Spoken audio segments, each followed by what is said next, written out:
আসসালামু আলাইকুম সবাইকে আমার নতুন আরেকটা ভিডিও সবাইকে জানাই স্বাগতম। যে ঝাল গাছ কটা দেখছেন এটা আমার বুলেট মরিচের চারা লাগানো ঝালের। দেখেন আজকে 15 দিন বয়স, চারা কি সুন্দর গ্রোথ হয়েছে। প্রতি গাছের মাথায় প্রায় ফুল চলে এসেছে। দেখেন রোদের কারণে ছায়া ছায়া লাগছে একটু। দেখেন গাছের মাথায় ফুল চলে এসেছে।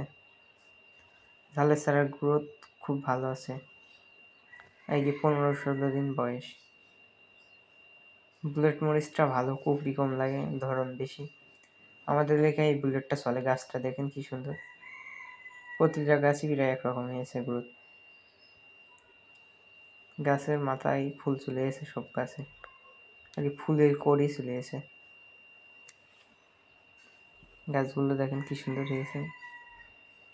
অনেকে চারা লাগিয়েছে, বেগুনি চারা, ঝালের চারা। যাদের গাছের গ্রোথ হচ্ছে না তারা এনপিকে দিতে পারেন চারার গোড়ায় স্প্রে করে দিলে গাছ গ্রোথ ঠিক হয়ে যাবে, গ্রোথ বাড়বে।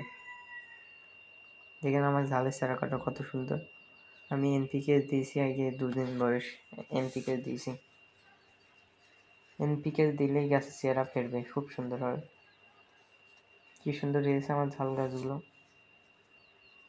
দেখেন। এখন অতিরিক্ত রোদ মাঠে, এই জন্য একটু ক্যামেরায় ভালো বোঝা যাচ্ছে না। তাছাড়া ঝাল গাছ অনেক সুন্দর আছে দেখেন কি সুন্দর গাছগুলো। অনেকে এখন ঝাল লাগাতে চাচ্ছে শীত মৌসুমে লাগালে কি ঝালের ক্ষতি হয় কম, দাম কম থাকলো। কারণ বর্ষার সময় বা গরমের সময় অতিরিক্ত কুকরি লাগে, গাছ ঝিমে মরে যায়। তারপরে ঝড় লেগে গাছ পড়ে যায়।